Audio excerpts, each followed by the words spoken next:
Hello students, how's you all? From today we are going to start English supplementary of class 8. The book name is It So Happened.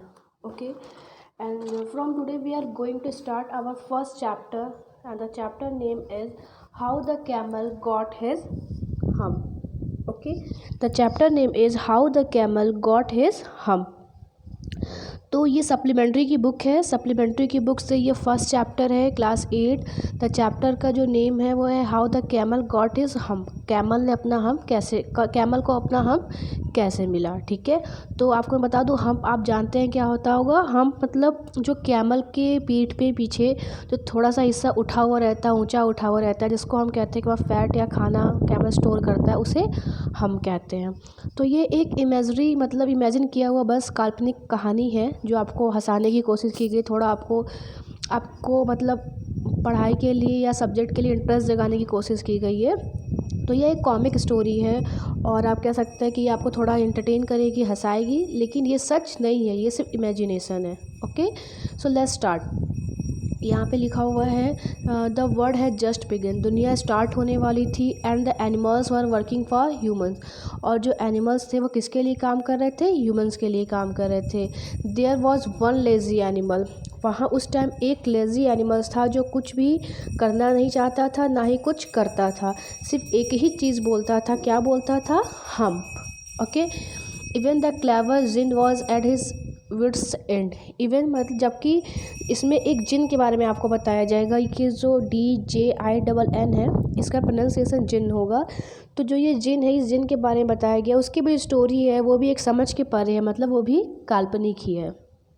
Okay, आगे देखते हैं। In the beginning when the world was new. मैं आपको समझाती हूँ कि जब world, ये दुनिया शुरू हो रहा था, तो सारे एनिमल्स थे वो किसके लिए काम करना शुरू कर दिए थे? आदमियों के लिए काम करना शुरू कर दिए थे। उसी टाइम एक कैमल था जो middle of the howling desert, जो कहाँ रहता था? सुनसान रेगिस्तान में रहता था। क्यों? क्योंकि वह काम नहीं करना चाहता था और वह स्टिक, झाड़ी, कटीली झाड़ियाँ और यही सब खाता रहता था। And when anybody spoke to him he said humph, just humph. और जब भी कोई उससे बात करने की कोशिश करता था या बात करता था तो बस एक ही वर्ड बोलता था। क्या? हम, बस। ओके, फिर क्या है, उसके बाद मंडे का दिन था। मंडे की मॉर्निंग में उसके पास एक हॉर्स आया with a saddle on his back. Saddle मतलब उसके पीठ पे, बैक पे क्या था? काठी था। काठी अपने बैक पे पीछे रख के आया और कैमल से कहता है, कैमल, ओ कैमल, बाहर आओ and talk like the rest of अस। और हमारी तरह दुल की चाल चलो। दुल की चाल, जो जिस तरह से जब हॉर्स वॉक करता है तो उसकी जो चाल होती है उसको दुल की चाल कहते हैं। हम सेड द कैमल। कैमल ने कहा हम, और उसके बाद हॉर्स वहाँ से चला गया। और सेम यही चीज़ें वो जानने के बाद horse went away and told the man. Horse वहाँ से चला जाता है और ये सारी बातें किसको बताता है? आदमी को बताता है जिसके लिए वह काम करता है।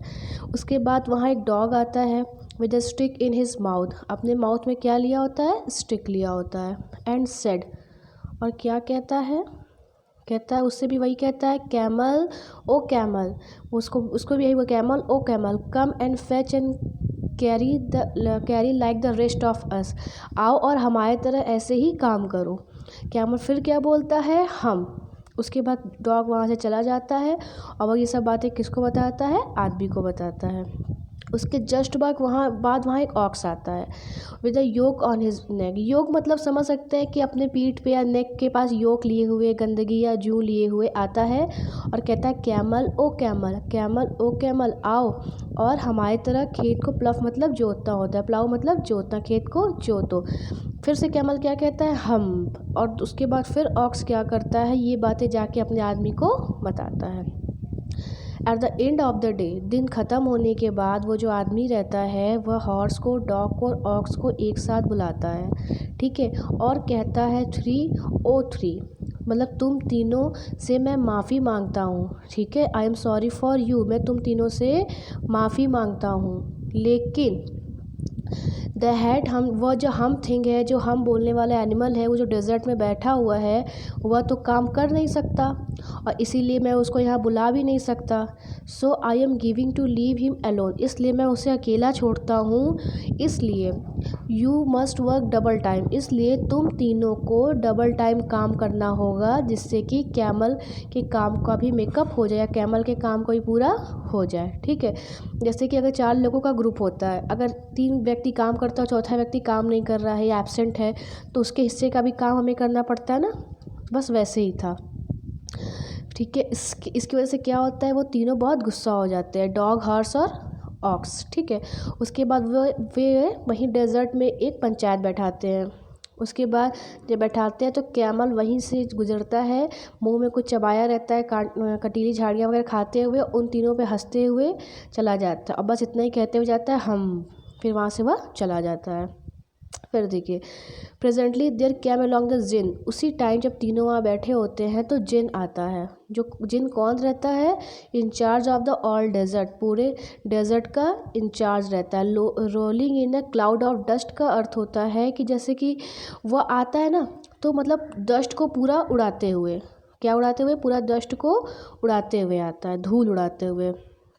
उसके बाद देखिए क्या होता है, जो जिन ऑफ ऑल डेजर्ट, तो हॉर्स कहता है jinn of all desert, is it right for any one to be idle, क्या यह सही है कि फालतू बैठे रहना, मतलब फालतू बैठे रहना सही है।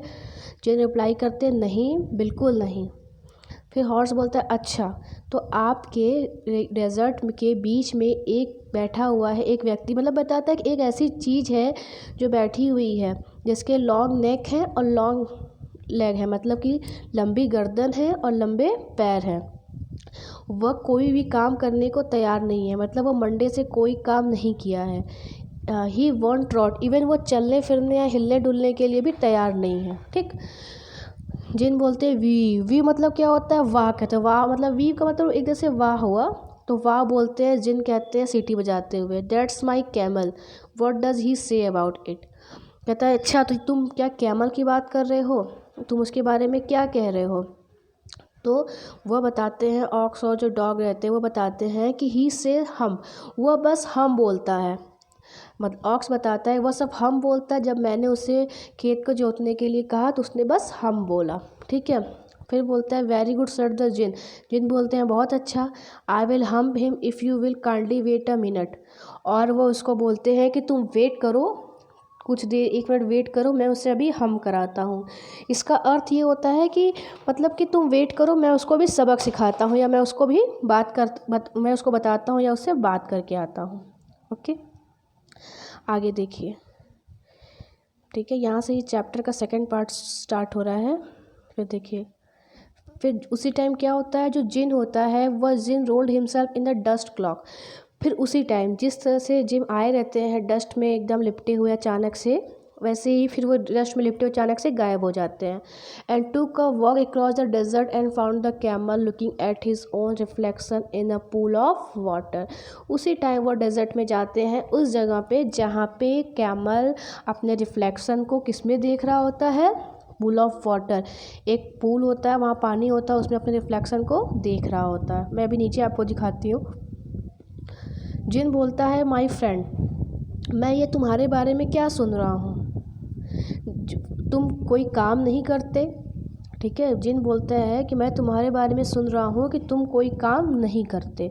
उसके बाद जो जिन है वो वहीं बैठ जाते हैं, with his chin in his hand, अपने हाथ को चिन पे रख के, जैसे हम कभी कभी कुछ सोचते हैं तो अपने हाथ को अपना चिन के पास रख के सोचते हैं ना, वैसे ही। While the camel looked at his own reflection in the pool of water, जिन तो बोल रहा होता है लेकिन फिर भी कैमल अपने रिफ्लेक्शन को पूल में देख रहा होता है, उसकी बात को अनसुना करता है। फिर जिन बोलता है कि यू हैव गिवन द 3, तुम उन तीनों को एक्स्ट्रा वर्क दे दिए हो सिंस मंडे की मॉर्निंग से ही, ऑन अकाउंट ऑफ योर इडलनेस, मतलब कि ये मंडे की सुबह से ही वो तीनों एक्स्ट्रा वर्क कर रहे हैं, क्यों, सिर्फ तुम्हारे आलसपन की वजह से। ठीक है, इडलनेस मतलब आलस या बेकारपन की वजह से, जिम उनको बोलता है। And he went on thinking with his chin in his hand, देखिए जैसे ये कैमल देख रहे हैं ना, पानी में देख रहा है अपने रिफ्लेक्शन को, और ये अपने चिन पे हाथ रख के सोच रहे हैं, जिन वैसे ही में ये सोच रहे होते हैं। ठीक है, फिर भी कैमल रिप्लाई नहीं करता। अब देखिए कैमल अभी भी क्या बोलता है, हम। कैमल अभी भी क्या बोलता है, हम बोलता है। फिर देखिए क्या होता है, हम सेड द कैमल, कैमल क्या बोलता है, हम। I should not say that again if I were you, said the jinn, जिन बोलता है कि अगर तुम्हारी जगह मैं होता तो मैं ये हम नहीं बोलता। You might said once too often, तुम्हें भी ये हमेशा हम नहीं बोलना चाहिए। मैं चाहता हूँ कि तुम काम करो। And the camel said humph again, फिर से कैमल बोलता है humph. But no sooner had he said that he saw his back, उसके बाद क्या होता है, जिन को आ जाती है गुस्सा। फिर जिन उसको ध्यान से देखते हैं और उसके पीछे की साइड में देखते हैं, he was so proud of puffing up and puffing up into a great big hump. उसके बाद देखते हैं जिम जो है वो कैमल को ध्यान से देखते हैं, उसके बैक पे एक हम्प इकट्ठा हो जाता है। देखिए हम्प क्या होता है, जैसे शरीर का जो हिस्सा रहता है वहाँ का वो उठने लगता है, ऊपर उठने लगता है। मतलब कि जैसे आप कहते हैं स्वेलिंग होती है तो शरीर का हिस्सा थोड़ा सा फूल जाता है, स्वेलिंग आ जाती है, तो वैसे ही बस सूजन आ जाती है, ऊपर उठने लगता है। Do you see that said the jinn, जिन उससे बोलते हैं क्या तुमने देखा, that's your own very own hump that you have brought upon you very own self by not working, क्या तुमने अपने पीछे देखा जो किस वजह से आ गया है, तुम जो काम नहीं करते हो इसी वजह से तुम्हारे पीछे बैक पे ये हम आ गया है। आज थर्सडे है एंड यू, और तुमने कब से काम नहीं किया है, मंडे से काम नहीं किया है। और वैन द वर्क बिगेन, मतलब मंडे से जब से काम शुरू हुआ है तब से तुमने कोई भी काम मंडे से नहीं किया है, और अब तुम काम करने जाओ या काम करने वाले हो। How can I set the camel, camel बोलता है मैं कैसे कर सकता हूँ। With his hump on my back, इस हम्प में जो पीछे बैक पे मेरे हम्प है तो उसके वजह से मैं काम कैसे कर सकता हूँ। That has a purpose, said the jinn, जिन बोलते हैं कि उसका एक पर्पज़ है। और because you miss those 3 days, ठीक है, वो बोलता है कि ये तुम 3 दिन जो काम करना मिस किए हो तो इसकी वजह से तुम 3 दिन तक बिना खाए बिना पानी पिए अपने इस हम्प के थ्रू या हम्प के सहारे रह सकते हो। ठीक है, मतलब कि जो तुम्हारा हम्प होता है इसके थ्रू तुम 3 दिन तक बिना कुछ खाए और बिना कुछ पिए रह सकते हो, 3 दिन तक काम कर सकते हो। एंड डोंट यू एवर से, और ये कभी मत कहना कि मैंने तुम्हारे लिए कुछ नहीं किया है। अब डेजर्ट से बाहर आओ और उन तीनों के पास जाओ, काम बिहेव करो। बिहेव करना मतलब क्या है कि एक्ट करो, काम करो, बिहेव करो। ठीक है। And the camel went away to join the three, camel चला जाता है उन तीनों को ज्वाइन करने के लिए। And from that day to this the camel always wears a hump, उस दिन से आज तक कैमल ऑलवेज वियर मतलब या कैरी करना या होता है, हम्प होता है। हम्प था वो, लेकिन हम इसको क्या बोलते हैं अब, हम्प नाउ। ठीक है। But he was never yet caught up with the 3 days that he miss, लेकिन वह आज तक वो जो 3 दिन का काम मिस किया था उसको पूरा नहीं कर पाया, और ना ही वह यह सीख पाया कि लोगों के साथ बिहेव कैसे करते हैं। ओके स्टूडेंट्स, तो ये स्टोरी यहीं पे ख़त्म होती है। ये स्टोरी किसने लिखी है, रुडयार्ड किपलिंग ने लिखी है। ओके, तो ये वीडियो यहीं ख़त्म हुआ। And in next video we will discuss about the English reader, ठीक है, हनी ड्यू चैप्टर 2। तब तक के लिए बाय बाय।